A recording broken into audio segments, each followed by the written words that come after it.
ọkọ̀tà aláṣàkẹ́ tó ń kí kẹ́dí lónìí pásọsọ mi ló kó mi jáde bí ọmọjọ́ mẹ́jọ. àlàáfíà ọ̀rọ̀ tiẹ̀ náà á dayọ̀. bẹ́nìkan bá yàlù láì tí bẹ̀rẹ̀ eré Ọ̀yọ́ ló wà Mr Music mọ́ tẹnumọ́ o.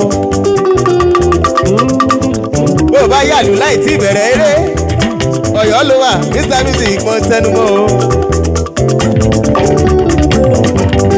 mo ní mọ̀ lọ́lọ́hùn lẹ́yìn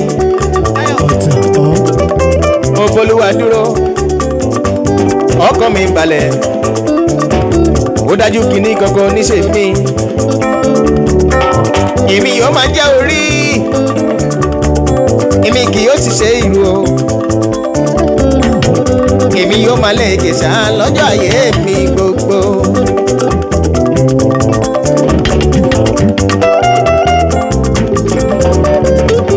àlẹ́ mi yóò máa jẹ́ orí ṣẹ́gun àwa kì yóò sì ṣe ìrù o Inshallah. àwa yóò máa lè kèsà lọ́jọ́ ayé wa gbogbo. Inshallah. lórí rídìmì ẹ kó máa lọ bẹ́ẹ̀. báwọn kan bá kúṣẹ́ nígbà kan láyé wọn. wọ́n bá dolówó tán wọ́n sọ wípé ìyanu ni. ẹlòmíràn bá yàgàn rìn tó bá dọlọ́mọ èé. wọ́n sọ pé ìyanu lóòótọ́ ni ìyanu. bọ́kọ̀ bá dànù torún jẹ́gẹ́ sẹ́nì kọ́kọ́ ò fara gbá. ẹni orí ìpínlẹ̀ nílẹ̀ tá a rò pin tọ́lọ́run wá gbé e ga. àbẹ́ni tó gbọ́jọ́ ọkú tó palẹ̀ mọ́ tí ò padà wá kú mọ́. àlàáfíà gbogbo rẹ̀ ló jẹ́ ìyà lóòótọ́ ni ìyanu.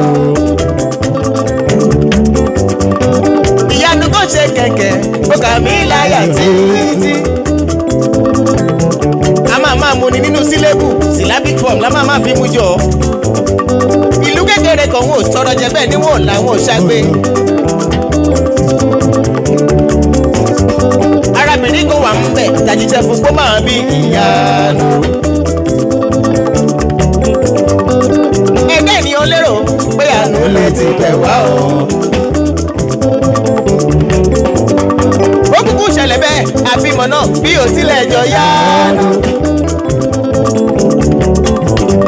ṣùgbọ́n bí ò ti jọ yánu tó ọba ìlú kan ń wá kiri. Táyọ̀ ó wá láti wá torí ẹ̀ ó gbọ̀gbọ́ ọlọ́gbọ̀ ọmọ. ẹ̀gbọ́n kí nìjọ lójú kí ló fẹ́ fọmọ tálákà ṣe. àyẹ̀mí báyé ṣe rí nìyẹn ẹni máa ga ojú ẹ̀ á rí tó. èmi máa ní Mr Music tó ń kọrin.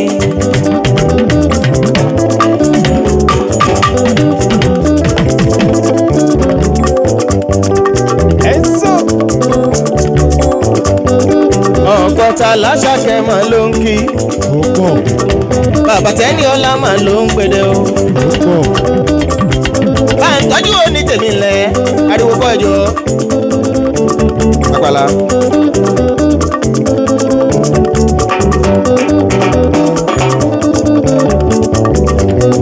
Philip Blessing tí mo bá ròde ẹ̀jẹ̀ mi ni.